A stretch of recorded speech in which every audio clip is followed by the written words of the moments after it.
tenemos a la licenciada Verónica Rubay. Ella es especialista en cuidado crítico de SATI, que es la Sociedad Argentina de Terapia Intensiva. Es miembro del capítulo de enfermería de la SATI, instructora del curso de enfermería en cuidados críticos de SATI, y es enfermera de planta de la unidad de cuidados de inmunosuprimidos y trasplante.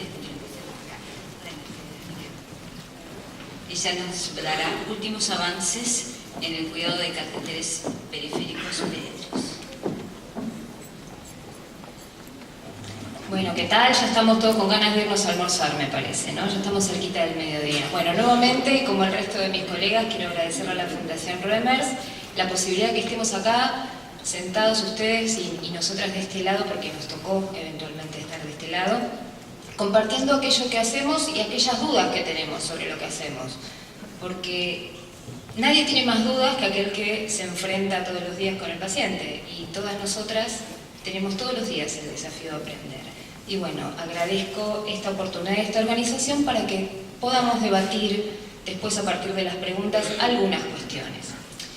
Como yo sé que tengo un público restringido, porque cuando hablo de pediatría el 98.5% de la población sentada mira para otro lado, se va, me dejan hablando prácticamente sola, decidí hacer algún mix de cosas, y porque también no todos los que están aquí sentados con nosotros son intensivistas. Entonces la idea es ir viendo, cuando hablamos de catéteres, en principio de qué tipo de catéteres hablamos y qué utilidades, ventajas y desventajas tienen, y una vez que vemos eso, hablar de qué cosas tenemos que hacer para prevenir riesgos. Antes de entrar en el tema fundamental que nos ocupa, quiero contarles un poco dónde trabajo yo. A partir de las cosas que Elena les contó acerca de la bacteriemia, que es un tema que nos preocupa mucho, yo quiero contarles un poco qué tipo de pacientes ingresan en la UCI donde yo trabajo.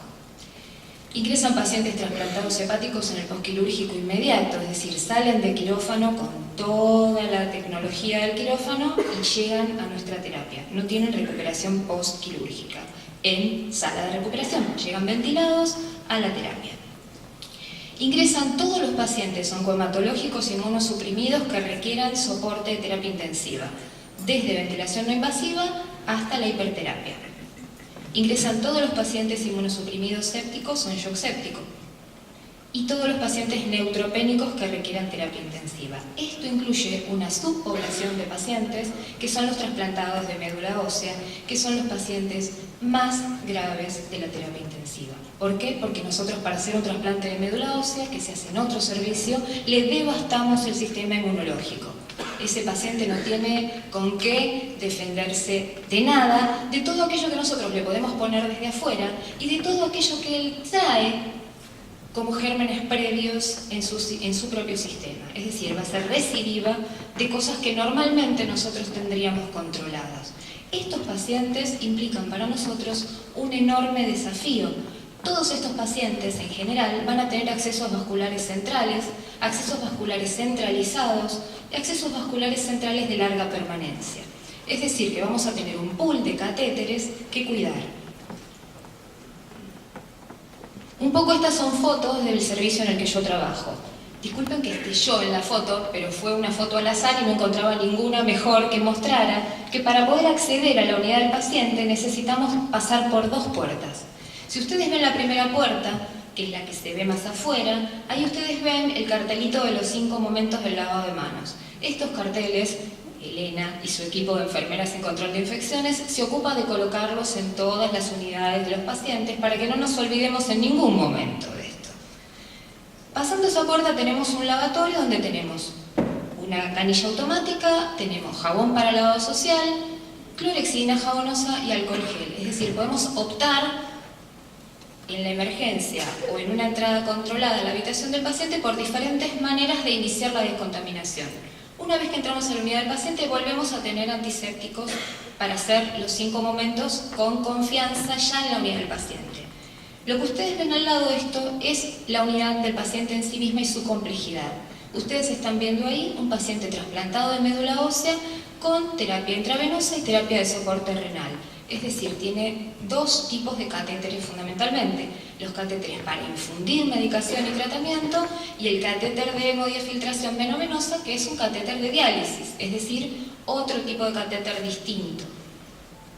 Lo que ustedes ven en la foto de abajo es un paciente con un catéter semi-implantable de larga duración que requiere algunos cuidados que vamos a ver en diapositivas subsiguientes, y lo que ustedes ven en la última diapositiva es una paciente trasplantada hepática que viene con varios accesos vasculares de corta duración desde el quirófano y que vamos a tratar de mantener durante todo el tiempo que requiera terapéutica intravenosa de riesgo. Es decir, no los vamos a remover porque han sido colocados bajo técnica séptica en quirófano. Los vamos a cuidar para que no se infecten en el servicio. Esta es una foto de la paciente que estaba la semana pasada. Ustedes van a ver, solamente a título ilustrativo, el tipo de gravedad que tienen los pacientes que atendemos. Eso que ustedes ven ahí, que parece una cosa rara con luces, es un ventilador de alta frecuencia. No es lo más frecuente a ver en una terapia intensiva, pero es parte de la terapéutica. Esta paciente tiene un catéter femoral colocado en la posición de decúbito prono. Es decir, que el cuidado de ese catéter es bastante dificultoso. Cualquiera de nosotros que pensara tener una vía femoral con un paciente con el traste para arriba, difícilmente podemos hacer una evaluación diaria. Es muy complejo, la lateralización de esta paciente la hacemos y tratamos de controlar el sitio de punción la mayor cantidad de veces posible. Hay días que se puede y hay días que no les voy a mentir, depende mucho de la gravedad del paciente. ¿Qué es lo importante de esto? Saber que nosotros podemos confiar en que si está puesto con una buena técnica y con un apósito estéril, el apósito estéril transparente está indemne, nosotros lo único que tenemos que hacer es mirar, hacer un leve movimiento, mirar la zona de inserción y quedarnos tranquilos si está todo bien. Solamente a título informativo y como para que vean con todo este pool de pacientes complejos cómo nosotros realmente estamos tendiendo a bajar las bacteremias asociadas a catéter. Ahí vimos momentos en que hemos tenido más episodios, momentos en que no hemos tenido ninguno. Vuelvo a decirles, pacientes donde el control de infecciones es muy dificultoso, es muy difícil a veces evaluar si es del paciente, si fue puesta por nosotros como equipo de salud, es complejo. Sin embargo, nuestra idea es avanzar hacia la bacteremia cero. Estos son los datos por germen y acá tienen cómo se distribuyen las infecciones en nuestro servicio durante el año pasado. Solamente a título informativo, porque yo ahora cuando les cuente cómo trabajamos, ustedes van a decir, pero no llegaron a cero. No llegamos a cero. Y tenemos condiciones bastante interesantes de tratamiento. ¿Y a qué me refiero con esto? Condición número 1 que dice el CDC, que dice toda la bibliografía, una adecuada relación enfermero-paciente. Nosotros tenemos un paciente grave como el que les mostré y tiene una enfermera atendiéndolo. Una enfermera por paciente gravísimo atendiéndolo y hay enfermeros que tienen otros pacientes menos graves que van a colaborar con esta enfermera si necesita ayuda o apoyo desde afuera. Es decir, que tratamos de no romper bajo ningún concepto las cadenas de aislamiento, los cuidados de contacto con estos pacientes, la antisepsia. Otra cosa que hacemos, y acá en esta diapositiva ustedes me van a decir que hay un pequeño error en la colocación de guantes, pero es manejar toda la colocación de los catéteres y el mantenimiento de los catéteres con la técnica apropiada. Esto significa, cuando colocamos catéteres de tipo percutáneo centralizado, hay una enfermera que está haciendo el procedimiento estéril, otra enfermera que está estéril que le ayuda y otra que de afuera le alcanza lo que necesite. Esto significa un tiempo de enfermería alto, significa resignar el cuidado de otro paciente a cargo de otros enfermeros, porque esa enfermera va a ir a asistir a esta enfermera que lo coloca, pero esto nos ha dado buenos resultados porque en realidad disminuye el número de intentos, no hay riesgo de quebrar las barreras de antisepsia, el que está cambiado trabaja exclusivamente en el sitio donde va a proceder y esto nos evita dificultades. Otra cuestión que nos parece súper importante y parece que les estoy trayendo algo que ustedes van a decir, pero esto me vas a decir, pero sin embargo se ve y ha sido un problema para nosotros, es que se rotulan las tubuladuras. ¿Por qué esto? ¿Por el cambio, la fecha de cambio solamente? No, por las compatibilidades y el riesgo de que estas tubuladuras precipiten, hagan restos de sangre. Si ustedes miran, estas son fotos reales. No nos anda el mouse cosito del láser, pero yo voy a ver si puedo mostrarlo con esto. Estos son los conectores de los que hablaba hoy Elena. Discúlpenme. Nosotros nos tomamos el tiempo de hacer las desinfecciones contando hasta 15, con gasa y alcohol al 70%. Eso ya está instaurado. Pero, por ejemplo, si ustedes miran acá hay evidencia clara de que hubo o retorno de sangre o se infundió sangre por este lugar y no se reemplazó la llave de 3 vías. Es decir, aún tomando las mejores precauciones, aún siendo absolutamente conscientes de nuestro trabajo, también se nos escapa la liebre. ¿Por qué les digo esto? ¿Para mostrarle lo mal que hacemos las cosas contra lo bien que hacemos otras? No, porque tenemos que ser conscientes de que aún tomando precauciones, y esta es una charla acerca de complicaciones, aún tomando las mejores precauciones, nos van a pasar cosas. Entonces uno tiene que estar siempre atento y tratando de ver qué cosas le pueden estar pasando en su servicio. Como nosotros tenemos los tapones correspondientes, los usamos en todas las terminales, fíjense. No hay excusa, esto es importante, no hay excusa para no colocar uno de estos tapones cuando se pasa a nutrición parenteral total. El tema de que se tapa, que no infunde, que aumenta la presión, es mitológico. Nosotros tenemos bombas de infusión de altísimo registro de la presión, de altísimo registro de la oclusión, e infunden perfectamente igual. Y es una seguridad para el paciente. En el único lugar donde no colocamos tapones de estas características es donde medimos presión venosa central, porque nos interfiere en la medición de la presión. Nos aumenta la resistencia, entonces nos interfiere en el valor. Exclusivamente en ese lugar es el único lugar donde no colocamos este tipo de tapones. Y tenemos, como les contaba hoy Elena, un kit de mantenimiento, es decir, es este que ustedes ven acá abajo, que tiene algunos componentes que están estériles y otros que no están estériles, como puede ser el barbijo, la gorra, el antiséptico. En general, el mantenimiento de los catéteres también lo hacemos entre 2 enfermeras, una que trabaja y la otra que le alcanza las cosas, o se prepara su campo estéril con todos los elementos, dependerá de la disponibilidad de gente y de la accesibilidad o no al catéter. La idea es tener todos los elementos agrupados, esto está todo dentro de una bolsa, y lo único que tiene que hacer la enfermera es sacarlo del armario y llevarlo a la unidad del paciente y usarlo. Terminar de usar las cosas y descartar lo que no haya usado. Nosotros, cuando los pacientes se van de alta, tiramos todo. Cuando abrimos una solución, la tiramos. Cuando abrimos una ampolla, la tiramos. Como bien dice Elena, sale más barata la solución fisiológica que el Linezolid. Es decir, hay que tener conciencia de estas cosas, porque los enfermeros estamos acostumbrados a guardar y a covachar. Y esto no es bueno para los pacientes. Por eso hay que ser consecuente con la rigurosidad de que se ingresa en la habitación de un paciente que está aislado. Claramente no quiero un segundo depósito, voy a llevar lo que necesito.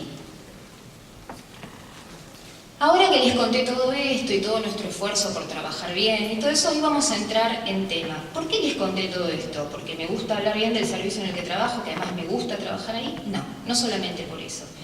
Para que vayamos viendo que hay cuestiones que cuando están escritas y que uno dice tiene buen nivel de evidencia, es la recomendación que hacen los organismos que se ocupan de investigar, en la práctica esto funciona.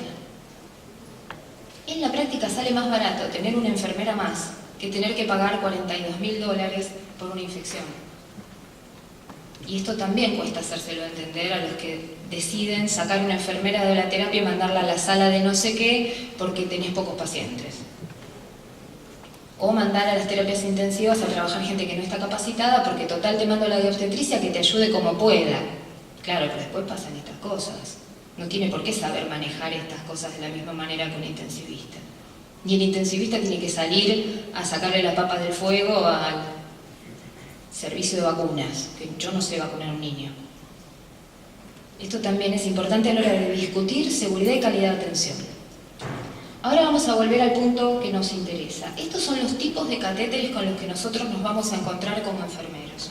Simplemente, a título ilustrativo, los catéteres pueden ser de larga o corta duración, pueden estar colocados por punción periférica y progresados hacia una vía de grueso calibre, generalmente vena cava superior o vena cava inferior, o pueden ser colocados quirúrgicamente.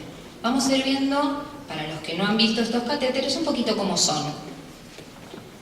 Cuando nosotros vamos a trabajar con este tipo de pacientes, tenemos que seleccionar qué catéter va a tener puesto. ¿Lo vamos a decir exclusivamente nosotras? No, pero lo vamos a charlar en equipo. ¿Qué tipo de tratamiento va a recibir este paciente? ¿Va a recibir quimioterapia? ¿Va a recibir nutrición parenteral total? ¿Va a recibir solo drogas inotrópicas? ¿Va a recibir soluciones hiperosmolares? ¿Tiene una larga data de antibióticos? ¿Tiene 30 días de antibióticos por delante? Es decir, ¿cuál es el tratamiento? ¿Qué tiempo va a demorar este tratamiento? ¿Y qué condiciones tiene la vasculatura del paciente? Y la viabilidad del acceso vascular.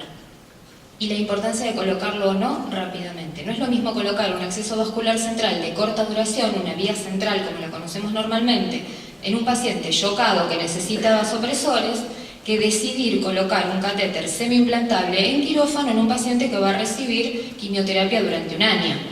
No es la misma situación, no es el mismo contexto y no es el mismo paciente. Con respecto al control de infecciones, que es una pata del cuidado de las complicaciones de los catéteres, pero tal vez la más importante porque es la que más genera que los tengamos que retirar, estos catéteres, con lo dificultoso que es en pediatría obtener buenos accesos vasculares, está todo escrito. Lo que hay que hacer es hacerlo, implementarlo y hacerlo. No hay cosas de la estratosfera, no hay cosas no operativizables, es decir, aprender, entrenarnos, monitorear el refuerzo a los bundles o las guías de prevención, armar los propios, como se hizo en el hospital y se hace en muchos centros, con lo que yo tengo, con lo que yo puedo y con lo que sé que voy a hacer todo el tiempo. Si no, no tiene sentido las grandes expectativas que después no puedan realizarse. Tener barreras en la inserción y cuidados en el mantenimiento, ¿sí? Y no, fundamentalmente, no hacer de más, no ir a sacarle los apósitos transparentes a los pacientes cuando están indemnes, sacarlos cuando están sucios, sacarlos cuando se están despegando, ¿sí? Porque no solamente, como decía Elena, vamos a remover eso que está pegado al bordecito del catéter al movilizarlo, sino que más vamos a lesionar la piel de los pacientes, y en el caso de nuestros pacientes, la piel es un lugar de entrada para otro tipo de infecciones. Y además muchos de nuestros pacientes ya tienen la piel lesionada. Nosotros trabajamos con pacientes que tienen una enfermedad que se llama injerto contra huésped y hacen lesiones de piel similares a un eritema que ustedes pueden ver en otro tipo de pacientes con una reacción alérgica. Esto a veces se convierte en ampollas. Si yo estoy removiendo permanentemente los apósitos transparentes, lo más probable es que después no pueda volver a fijarlos.